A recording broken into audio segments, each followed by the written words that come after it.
All right, Shalom. This is your brother Shamar from the Phoenix camp. And with that being said, I want to give all honor, glory, and praise to Yahweh, Bashem Yahushai, Bashem Kakadash. Double honors to the elders of Great Millstone. And peace and salutations to the brothers that are doing this work in truth and sincerity. I'm jumping right into the lesson. This is Psalms 24 and 3. And it says, "Who shall ascend into the hill of the Most High? And who shall stand in his holy place?" It says, who shall ascend, man, because that's how we're going to be delivered out of this place. We're going to ascend. Let's get the word ascend. It says to ascend, to go up, to meet. We're going to meet the Lord in the air. To go up, to come up, to spring up, to go up, to come up, to go up, overextend, to excel, to take oneself away. That's what's going to happen, man. The chariots of the Most High are going to come save the elect. That's who's going to ascend into the hill of the Most High.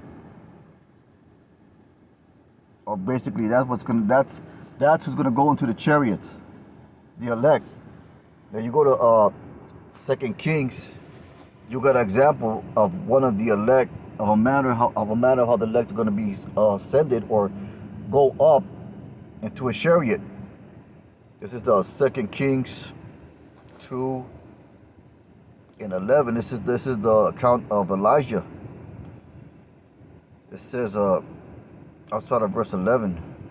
It says, "And it came to pass, and they still went on and talked, that behold, there appeared a chariot of fire." That's what they call a UFO. And horses of fire. That's a chariot. That's a craft of the Most High, man. You know, they call them UFOs, identified flying object. It is a flying object, but we know what they are. We know that they are the chariots of the Lord. And it came to pass, they still went on and talked, that behold, there appeared a chariot of fire and horses of fire, and parted them both asunder. Why? Because the man that was standing down there with them, I forgot his name. You know, he asked for a double portion of Elijah's spirit. But anyways, it says,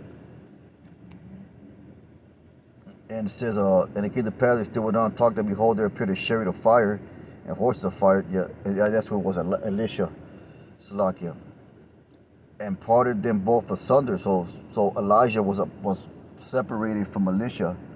Elisha stayed on the ground, and Elijah went up by a whirlwind into heaven, man. So that's how they were separated. And Elijah saw it, and he cried, my father, the chariot of Israel, and the horsemen thereof. And he saw him no more. And he took hold of his own clothes and rent them in pieces. So that's the answer to the question. That's given in Psalms 24 and 3. Who shall ascend into the hill of the Most High? Who are going to be the men that are going to go into the chariots, the elect? And that's the manner in which they're going to ascend. You know, that was an example given.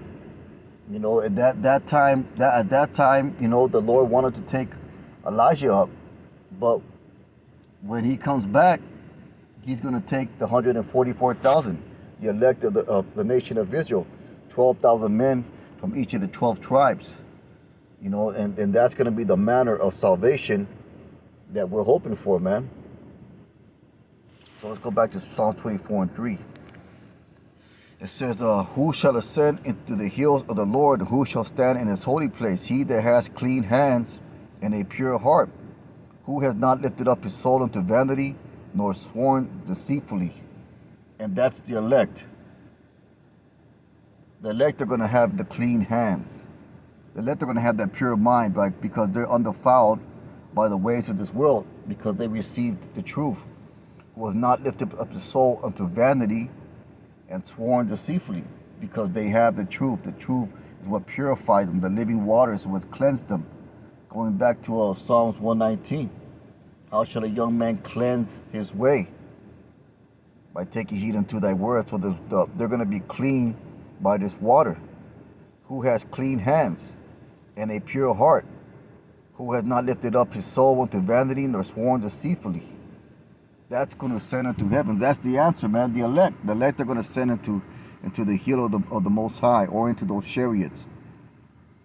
He shall receive the blessing from the Most High, and righteousness from for the power of his salvation, because that's going to be the true salvation. And who's not going to ascend? Who's not going to go up? 2/3 of our people, because the Lord already dismissed them. The Lord already marked them for death. And that's what people don't want to hear. They don't want to hear that there's only going to be a small number saved from this destruction. This is Jeremiah 15:3. So I'll point over Salakia. Let's see where I want to start at. Yeah, verse 1. Then said the Most High unto me through Moses and Samuel stood before me, yet my mind could not be toward this people, cast them on my sight and let them go forth. And I'm going to jump down to verse 3. This is talking about 2/3 of our people. 2/3 of our people are wicked. 2/3 of our people are rebellious. 2/3 of our people do not have the Spirit on them to receive this truth. And it shall come to pass, if they say to thee, whither we shall go forth, then thou shalt tell them, thus says the Most High, such as for death to death, and such as for the sword to sword, and such as for famine to famine, and such as for the captivity to captivity. And I will point over them 4 kinds, says the Most High: the sword to slay, the dogs to tear, the fowls of the heaven, the beasts of the earth to devour and destroy. So basically death and judgment are going to come to 2/3 of our people, man. Ultimately resulting in that nuclear fire, which is going to destroy all of America. So the going back to the question in Psalm 24:3, who shall ascend? The elect. Everybody else remaining, the elected 1/3, everybody else remaining is going to be appointed death. And that's why this is an unpopular truth. That's why these other camps, they don't teach that. They don't teach about the salvation of the elect. They want you to believe that by following them, you can receive salvation. Great Millstone doesn't teach that, man. Great Millstone doesn't teach that because the Bible doesn't teach that. Great Millstone teaches that we are to obey the Lord by going out there to the highways and hedges. But that doesn't guarantee us a ticket on the chariot. We teach that only the elect and 1/3 will be saved in this first go around.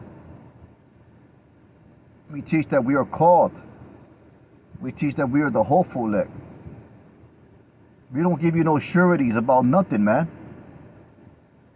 We tell you that he that is endured to the end shall be saved. We tell you that everything's already predetermined and predestined. And that's why this is the unpopular truth. Because we're going to tell you who shall ascend to the hills of the Most High. We're going to tell you who's going to escape the snare of the fowler. And it's not going to be everybody, man. Your mother might not be part of that number. Your sons and daughters might not be part of that number. Your woman might not be part of that number. You know, this is the bitterness of the scriptures. You know, we don't even know if we're going to be part of that number. We're hoping. We're hoping to be that. But we don't distort the truth. We don't distort the true sayings of the scriptures. We understand that the elect are the only ones that can receive salvation. I'm going to get Revelation 18:4. This is Revelation 18:4, and it says, and I heard another voice from heaven saying, come out of her, my people, that ye be not partakers of the sins that you receive not a plague. And one of those plagues are going to be the destruction of America, those nuclear missiles. And they're going to be gathered up into a chariot, man. Let me see if I can get that scripture that describes it. So in Revelation 18:4, we read about come out of her, my people. So they're going to come out of America, and where they're going to go into, they're going to come into the chariots. This is Isaiah 26:20. Come, my people, enter thou into thy chambers, and shut thy doors about thee. Hide thyself as it were for a little moment until the indignation be overpassed. And this is talking about the destruction of America. The elect are going to come out of Babylon, come out of America by ascending into heaven, by ascending into the chariots, to the heavens, and they're going to witness the destruction of America by the Most High, by Yahweh Bashem Yahushai. It says, verse 21, for behold, the Lord cometh out of his place to punish the inhabitants of the earth for their iniquity. The earth also shall disclose her blood and shall no more cover her slain. You know, so that's what we teach, man. We teach that the elect are going to be saved and ascended into the chariots, or what you call UFOs. And as that's happening, they're gonna witness from the safety of the chariots, which are going to be in the heavens. They're going to witness the destruction of America, man, along as the rest of the world, because that news is going to be broadcasted throughout the entire earth. So I'm going to get a Psalms 91 and 3. It's Psalms 91 and 3, and it says, well, I'll start at verse 1. He that dwells in the secret place of the Most High shall abide on the shadow of the Almighty. They're going to get protection. I will say, the Lord, He is my refuge and my fortress, my power, in Him will I trust. Surely He shall deliver thee from the snare of the fowler and from the noisome pestilence. That's the nuclear missile, that's the chariots, ICBMs.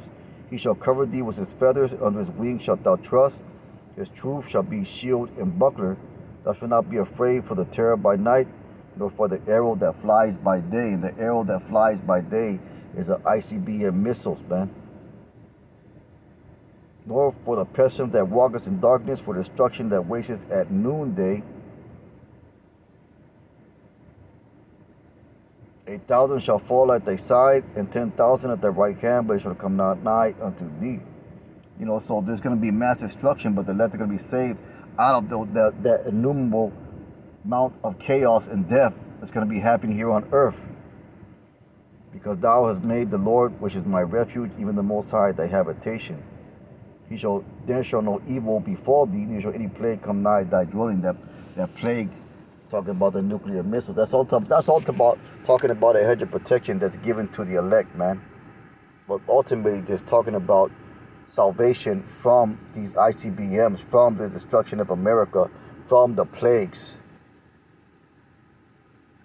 That answers the question, going back to Psalms 24 and 3. Who shall ascend into the hill of the Most High? Who's going to receive that safety and protection? And we brought out the account of Elijah, how that happened. It's going to happen by chariot. It's going to happen by a whirlwind, man. It's going to happen by a beam me up type situation. That's exactly what's going to happen. In the process, you're going to receive a new body.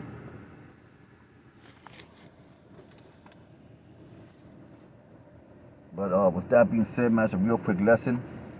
Most High Win of Hope was edifying. Instead, I want to give our honor, glory, and praise to Yahweh Bashem Yahushai. Call Allah Yahweh Bashem Yahushai. Brothers, keep on pushing. Shalom.